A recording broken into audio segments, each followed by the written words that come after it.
کتاب العظمہ میں ابو الشیخ رحمۃ اللہ علیہ نے جلد نمبر 1 صفحہ نمبر 997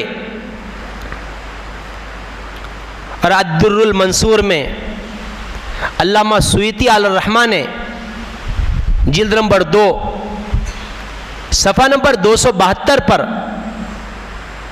ایک روایت ابن زید رحمت اللہ علیہ کی ذکر کی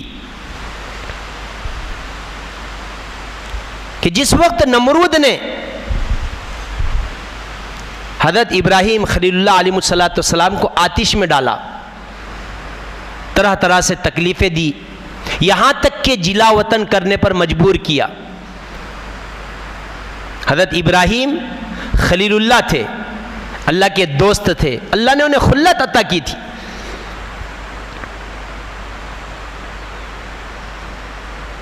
تو اللہ نے جبریل سے کہا، جبریل جاؤ، جا کر نمرود سے یہ کہو کہ سرکشی سے باز آ جا، اللہ کی عبادت کر اور اس کے ساتھ کسی کو شریک نہ ٹھہرا۔ جبریل امین جیسے ہی نمرود کے پاس آئے، نمرود وہ بادشاہ تھا جس کی پورے دنیا پر حکومت تھی، 4 بادشاہوں نے پوری دنیا پر حکومت کی، 2 مسلمان 2 کافر۔ مسلمانوں میں ایک حضرت سلیمان علیہ السلام اور دوسرے حضرت سکندر ذوالقرنین، اور کافروں میں ایک نمرود دوسرے بخت نصر۔ نمرود جو بادشاہ تھا بہت ظالم جابر بادشاہ تھا، اس نے حضرت ابراہیم علیہ السلام پر اور اولیاء امت پر بہت ظلم کیا۔ جیسے جبریل اس کے پاس آئے، آ کر نمرود سے عرض کیا تو نمرود نے کہا، کون خدا؟ کیا میرے علاوہ بھی کوئی خدا ہے جس کی عبادت کی جا سکے؟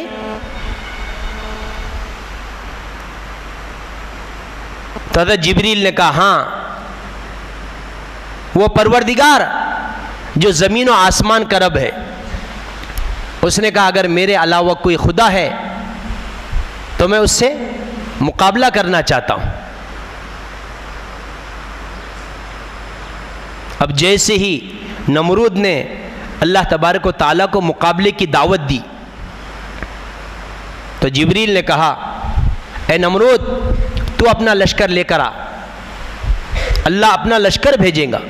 یہ کہہ کر جبریل جا رہے تھے تو نمرود نے جبریل علیہ السلام کو پکارا اور کہا، اے جبریل، اللہ کا لشکر کہاں سے آئیں گا؟ کتنا آئیں گا؟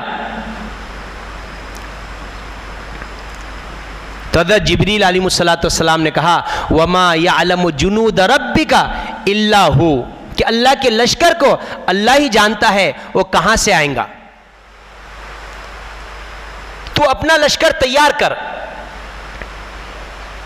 اب جیسے ہی جبریل امین یہ کہہ کر چلے گئے، اللہ کے دربار میں جا کر یہ عرض کیا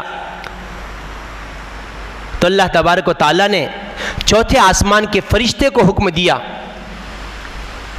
کہ آسمان کے دروازے کو کھولے۔ چوتھے آسمان کے فرشتے نے جیسے ہی دروازہ کھولا، مچھروں کی فوج نکلی۔ اللہ نے حکم دیا، اے مچھروں، نمرود کو گزین نہ پہنچانا۔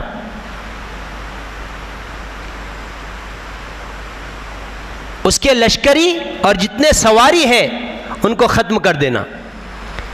یہ مچھروں کی فوج جیسے نکلی، الدر المنصور میں علامہ سیوطی علیہ الرحمہ نے جلد نمبر 2 صفحہ نمبر 272 پر اس روایت کا تذکرہ کیا کہ نمرود نے اتنا بڑا لشکر تیار کیا، کن لشکریوں کے اور سواریوں کے پیشاب سے ندی نالے بہنے لگے۔ کس کے مقابلے میں؟ اللہ تبارک و تعالیٰ کے مقابلے میں، کہ اللہ سے مقابلہ کیا جائے۔ اور ابو شیخ نے کتاب العظمہ میں لکھا ہے، جب تک وہ اتنا بڑا لشکر تیار نہ کرتا تو وہ اپنے عذرا پر غضبناک ہو جاتا۔ اتنا بڑا لشکر تیار کیا اس نے، اب جیسے اتنا بڑا لشکر تیار کیا اللہ کے مقابلے میں، میرے آپ کے مقابلے میں نہیں، کسی حکومت کے مقابلے میں نہیں، کسی حکومت کے سربراہ فوجوں کے مقابلے میں نہیں، بلکہ اللہ کے مقابلے میں۔ اور کیوں کیا؟ دو وجہ سے، ایک حب جاہ، دوسرے حب مال، کہ اللہ تبارک و تعالیٰ نے اس کو حکومت عطا کی، ایسی حکومت کہ پورے دنیا پر اس نے حکومت کی، اور مال بھی اتنا کہ وہ سوچ بھی نہیں سکتا۔ معارف مثنوی میں حضرت جلال الدین رومی رحمۃ اللہ علیہ نے جلد نمبر 1 صفحہ نمبر 191 پر ایک روایت ذکر کی، حضرت اسرائیل علیہ السلام ایک مرتبہ اللہ تبارک و تعالیٰ نے اسرائیل سے کہا، اسرائیل آپ بندوں کی روحیں قبض کرتے ہیں، کیا کسی وقت روح کے قبض کرنے میں آپ کو تکلیف ملی، تکلیف پہنچی، آپ کا دل سوختہ ہوا؟ تو حضرت اسرائیل علیہ السلام نے کہا، پروردگار، جب بھی میں کسی بندے کی روح قبض کرتا ہوں، کسی مخلوق کی روح قبض کرتا ہوں تو میرا دل سوختہ ہوتا ہے، مجھے تکلیف ہوتی ہے، لیکن 2 مواقع ایسے ہوئے کہ مجھے بہت زیادہ تکلیف ہوئی۔ ایک مرتبہ کچھ مسافر دریائی سفر کر رہے تھے، جیسے ہی کشتی بیچ دریا میں پہنچی تو آپ کا حکم آیا کہ دریا میں طغیانی کو ڈال دو، طوفان بپا کر دو۔ اب جیسے ہی اللہ کا حکم آیا، اسرائیل فرماتے ہیں کہ میں نے دریا میں طغیانی کو ڈال دیا، جتنے مسافرین تھے سب غرق ہو گئے، سوائے ایک ماں اور ایک معصوم بچہ دودھ پیتا ہوا۔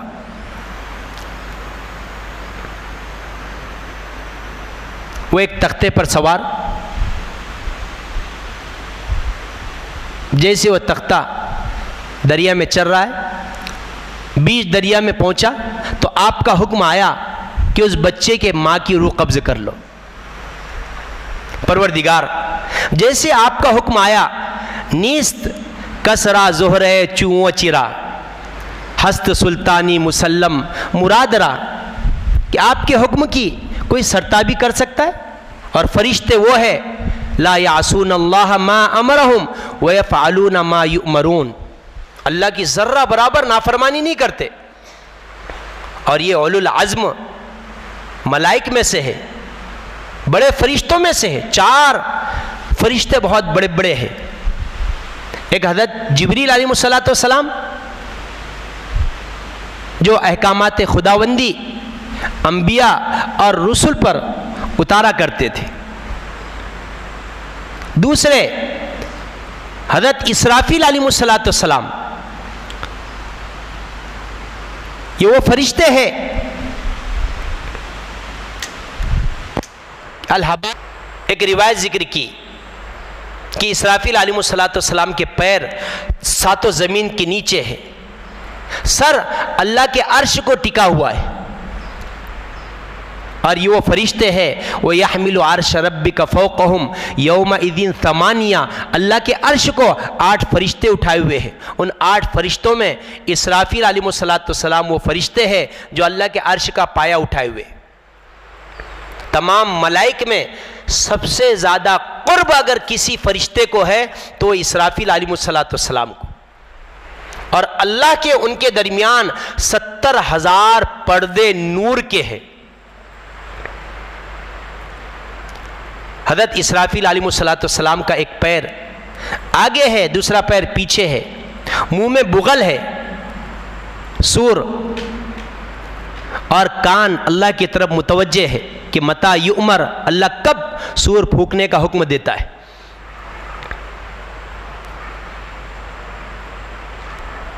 البدایہ نہایہ میں ابن کثیر رحمۃ اللہ علیہ نے جلد نمبر 1 میں لکھا ہے کہ بل ہوا قرآن مجید فی لوح محفوظ، کہ نبینا آدم سے لے کر قیامت تک کے آنے والے ہر انسان کی تقدیریں حضرت اسرافیل علیہ السلام کے پیشانی پر کندہ ہے۔ اور قرآن حکیم کے 6666 آیتیں باریک حروفوں میں حضرت اسرافیل علیہ السلام کے پیشانی پر لکھے ہوئے۔ یہ انعام کیوں کر ملا؟ اللہ کی اطاعت اور آپ کی فرما برداری کی وجہ سے۔ جب اللہ تبارک و تعالیٰ نے وَإِذْ قُلْنَا لِلْمَلَائِكَةِ اسْجُدُوا لِآدَمَ فَسَجَدُوا إِلَّا إِبْلِيسَ، اللہ تبارک و تعالیٰ نے تمام ملائک سے جب کہا کہ تم آدم کو سجدہ کرو، تو ابن کثیر نے لکھا ہے سب سے پہلے حکم کی اطاعت کرنے والے اسرافیل علیہ السلام تھے، کہ انہوں نے سب سے پہلے اللہ کی حکم کی بجاوری کی، سجدے میں چلے گئے۔ تو اللہ تبارک و تعالیٰ نے یہ انعام عطا کیا کہ ان کے پورے پیشانی پر قرآن حکیم کو لکھ دیا۔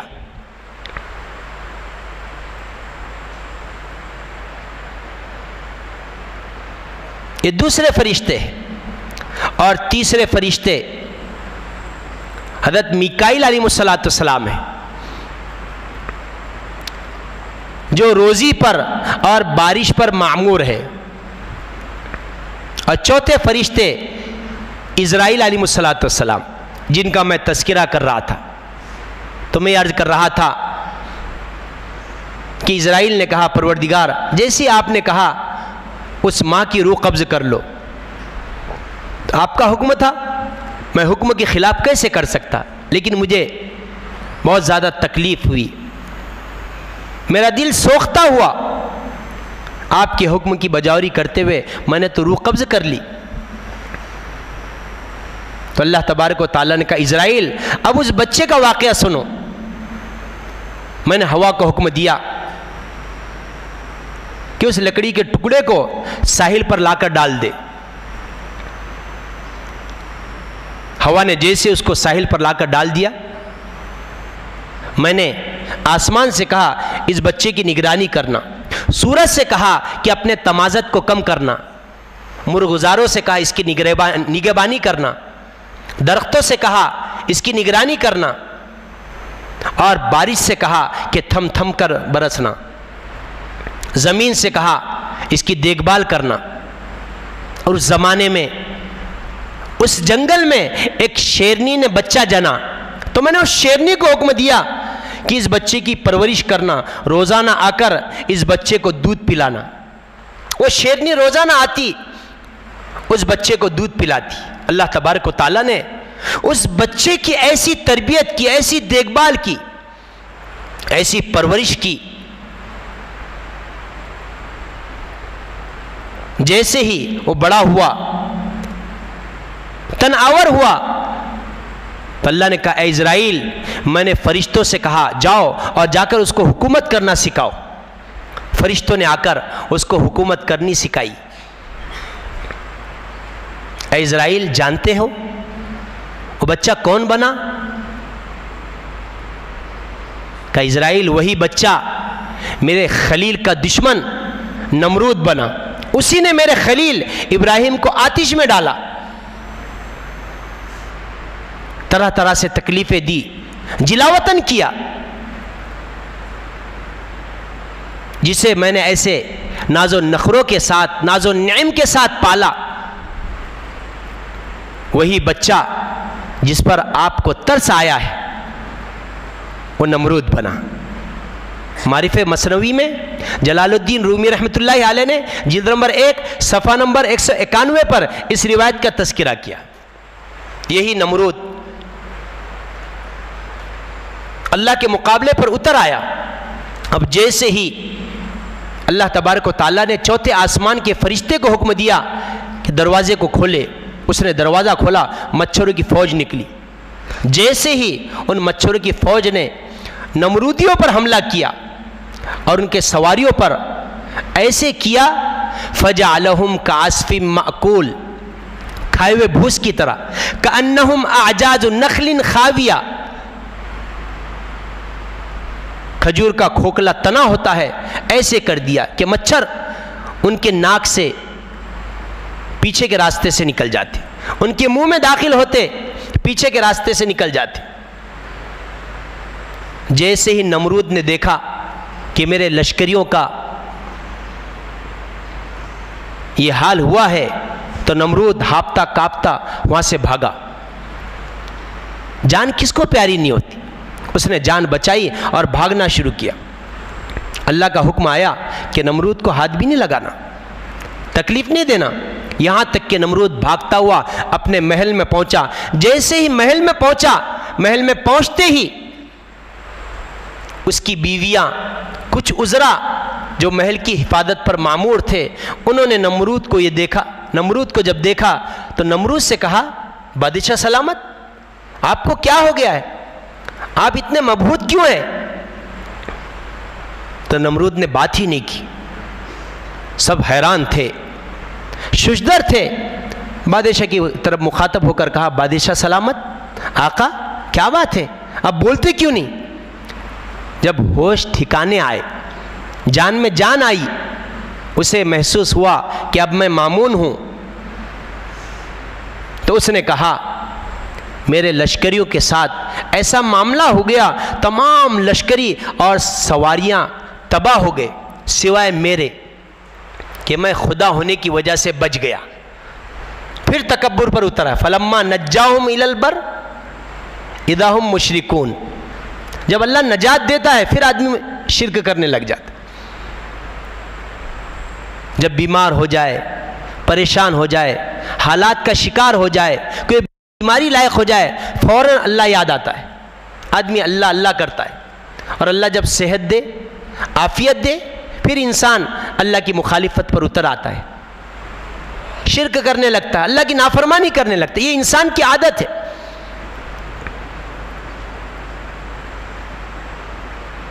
حالانکہ ہم اللہ کے بندے ہیں،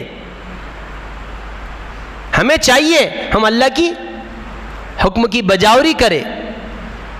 دنیا میں کیوں آئے، ہمارے آنے کا مقصد کیا ہے؟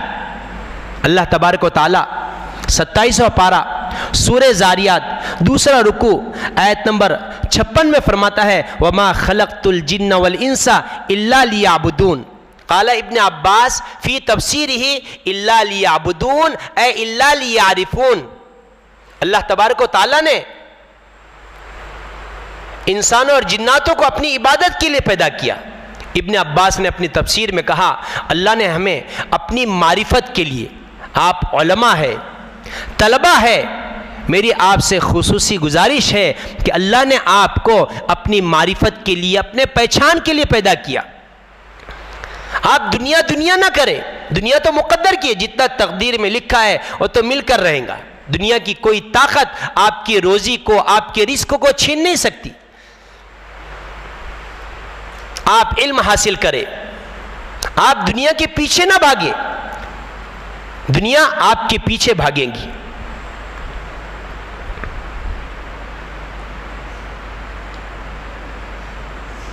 تو خیر میں عرض کر رہا تھا، اب جیسے ہی نمرود نے کہا کہ میں خدا ہونے کی وجہ سے بچ گیا، تو اب اللہ تبارک و تعالیٰ نے چوتھے آسمان کے فرشتے کو حکم دیا وہ جو لنگڑا مچھر ہے اس کو نمرود پر مسلط کرے. لنگڑا مچھر اڑتا ہوا آیا. اللہ کا یہ حکم تھا کہ اس کے نیچے کے ہونٹ کو کاٹا جائے. وہ مچھر اڑتا ہوا آیا اور اس نے نمرود کے نیچے کے ہونٹ کو کاٹا اور بھاگ گیا.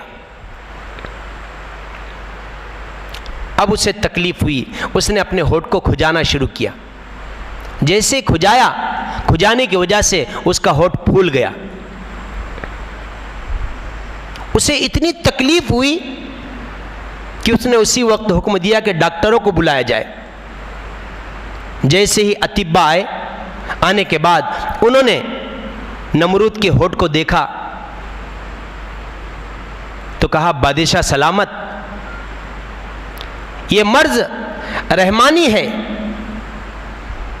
آسمانی ہے، اس کا زمینی ہم علاج نہیں کر سکتے۔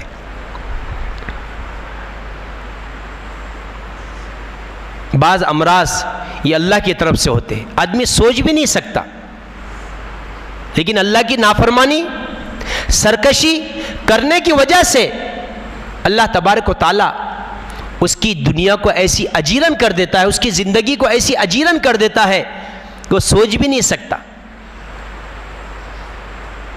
ایک مثل مشہور ہے کہ اللہ کے لاٹھی میں آواز نہیں ہوتی۔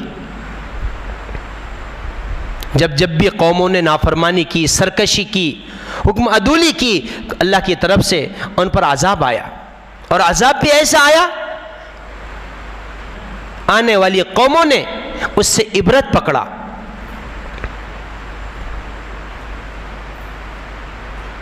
کیونکہ اللہ کا جب عذاب آتا ہے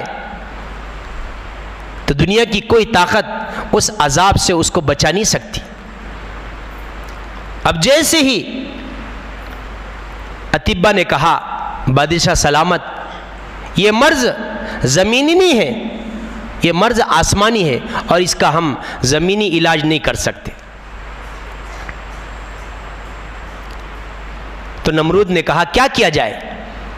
کہ اس کو چیرا مارا جائے۔ اس نے کہا مجھے بہت سوجش ہو رہی ہے، جلدی سے چیرا مارو۔ جیسے ہی چیرا مارا گیا، اس کے درد میں کمی ہوئی، اور اس کے ہونٹ کے 2 ٹکڑے ہو گئے۔ اب اللہ تبارک و تعالیٰ نے پھر لنگڑے مچھر کو حکم دیا، جاؤ اور جا کر اس کے اوپر کے ہونٹ کو کاٹنا۔ اس بار نمرود نے اپنے عذرا خدام کو حکم دیا کہ کوئی مچھر اور کوئی کیڑا میرے قریب بھی نہ آئے، ایسا انتظام کرو۔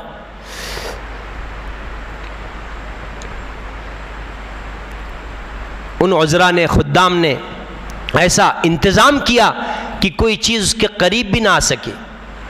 لیکن اللہ کا یہ عذاب تھا، لنگڑا مچھر اڑتا ہوا آیا، اس نے کہا یہی مچھر، اس کو پکڑو مارو۔ وہ اڑتا ہوا مچھر آ کر اس نے اوپر کے ہونٹ کو کاٹا اور پھر بھاگ گیا۔ اس نے اور کھجایا، جیسے کھجایا اس کا ہونٹ پھول گیا، اور اتنی تکلیف ہونے لگی کہ اب کے بار اس نے کہا کہ حکیموں کو بلایا جائے، کیونکہ حکمت میں اس کا کچھ نہ کچھ علاج ہوگا۔ ڈاکٹر تو عاجز آ گئے، حکیم بلائے گئے۔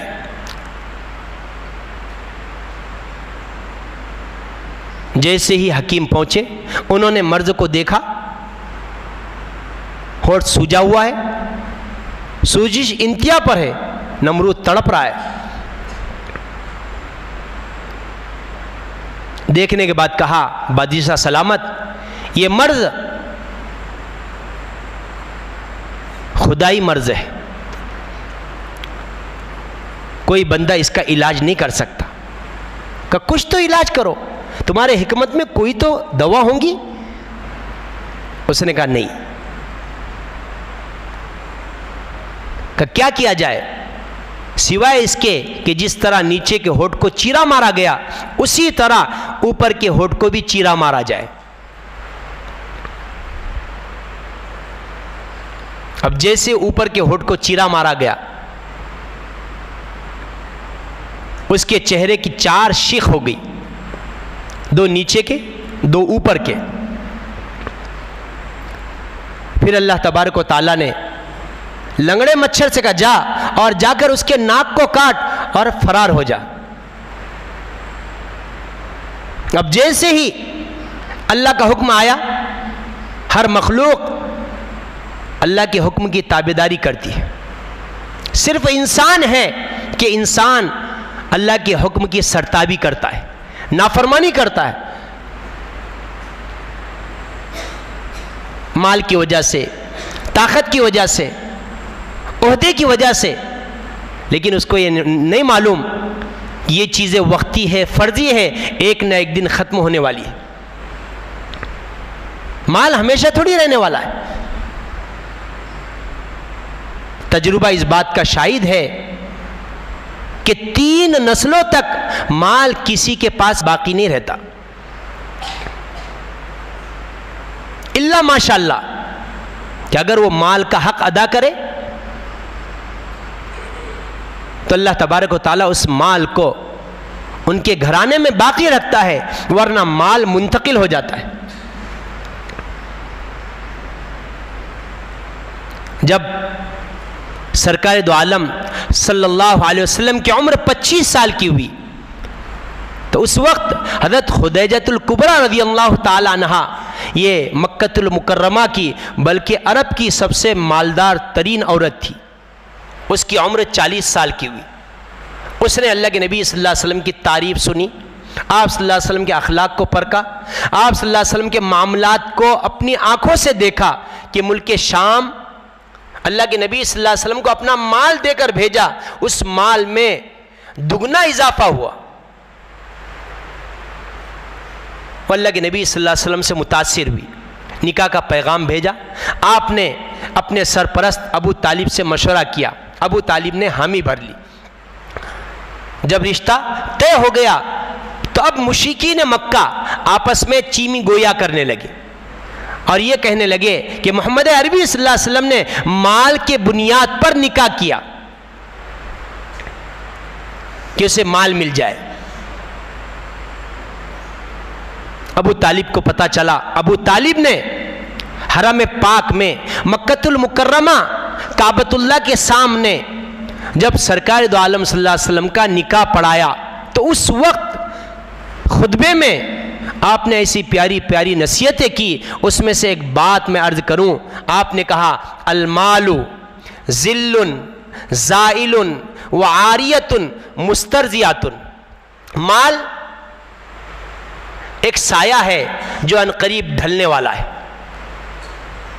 ہمیشہ رہنے والا نہیں ہے، یہ ایک سایہ ہے ان قریب ڈھلنے والا ہے، اور اللہ نے عاریت میں دیا ہے جو ایک نہ ایک دن اللہ واپس لیں گا۔ علامہ مجذوب نے کہا نا، یہی دن ہے تجھ کو رہوں سب سے اعلیٰ، یہی دن ہے تجھ کو رہوں سب سے اعلیٰ، ہو زینت نرالی ہو فیشن نرالا، کیا یوں ہی جیا کرتا ہے مرنے والا، کیا یوں ہی جیا کرتا ہے مرنے والا، تجھے حسن ظاہر نے دھوکے میں ڈالا، جگہ جی لگانے کی دنیا نہیں ہے، یہ عبرت کی جا ہے تماشا نہیں ہے۔ آج ظاہری چیزوں نے ہمیں دھوکے میں ڈالا ہے، اور اللہ تبارک و تعالیٰ نے 4 پارہ سورہ آل عمران آیت نمبر 185 میں کہا وَمَا الْحَيَاةُ الدُّنْيَا إِلَّا مَتَاعُ الْغُرُورِ، یہ دنیا کی جو پونجی ہے، دنیا کا ساز و سامان ہے، یہ دھوکے کا ہے، یہ مچھر کا پر ہے، مکڑی کا جالا ہے، یہ وقتی اور فرضی ہے، ایک نہ ایک دن ختم ہونے والا ہے، ہمیشہ مال نہیں رہنے والا ہے۔ ہم دنیا کے پیچھے نہ دوڑے، ہم آخرت کی فکریں کریں۔ اللہ نے دنیا میں جس مقصد کے لیے ہمیں بھیجا ہے اس مقصد کی بجاوری کرے، تعلیم حاصل کرے، اللہ کی عبادت کرے، اللہ کی اطاعت اور فرمانبرداری کرے۔ دیکھیے اللہ کی کیسی مددیں آتی ہیں۔ تو خیر، میں عرض کر رہا تھا، جیسے ہی اللہ تبارک و تعالیٰ نے اس لنگڑے مچھر کو حکم دیا، جا کر اس کے ناک کو کاٹ کر بھاگ جا، وہ لنگڑا مچھر اڑتا ہوا آیا اور آ کر اس نے جیسے ناک کو کاٹا، کاٹتے ہی بھاگ گیا، اب اس کی ناک سوج گئی، اس نے کھجایا، بہت تکلیف ہوئی، تو اب اس نے عاملوں کو بلایا، نجومیوں کو، جوتیشوں کو، کاہنوں کو بلایا اور کہا کہ تمہارے کہانت میں، تمہارے عمل میں کوئی طاقت ہے جو یہ درد ختم کر سکے؟ انہوں نے دیکھا دیکھنے کے بعد کہا بادشاہ سلامت ہمارے پاس عملیات میں کہانت میں اس کا کوئی علاج نہیں سوائے اس کے کہ اسے بھی چیرا مارا ہے۔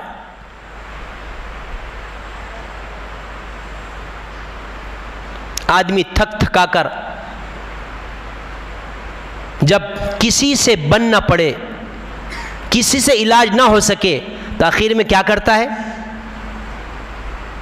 اللہ کے بھروسے پر چھوڑ دیتا، کہا پروردگار اب تو ہی کرنے والا ہے، تیرے علاوہ کوئی نہیں کر سکتا۔ شیخ عبد القادر جیلانی پیران پیر غوث اعظم کے پاس ایک شخص آیا اور اس نے آ کر کہا حضرت توکل اور ایمان کسے کہتے ہیں؟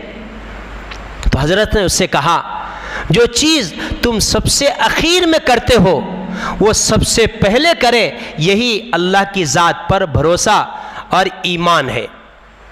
کہ اگر کوئی بیمار ہو جائے ہم ڈاکٹروں کے پاس بھاگتے ہیں، پھر حکیموں کے پاس اس کا علاج کرتے، پھر عاملوں کے پاس بھاگتے، جب علاج نہ ہو سکے تو اس کو اس طرح چھوڑ کر کہتے اے پروردگار اب اس کی حفاظت تو ہی کرنے والا ہے، اس کا علاج تو ہی کر سکتا ہے۔ یہ جو سب سے اخیر میں ہم کہتے ہیں کہ اللہ تو ہی کرنے والا ہے، یہ سب سے پہلے کیا جائے، یہی ایمان اور اللہ کی ذات پر توکل ہے۔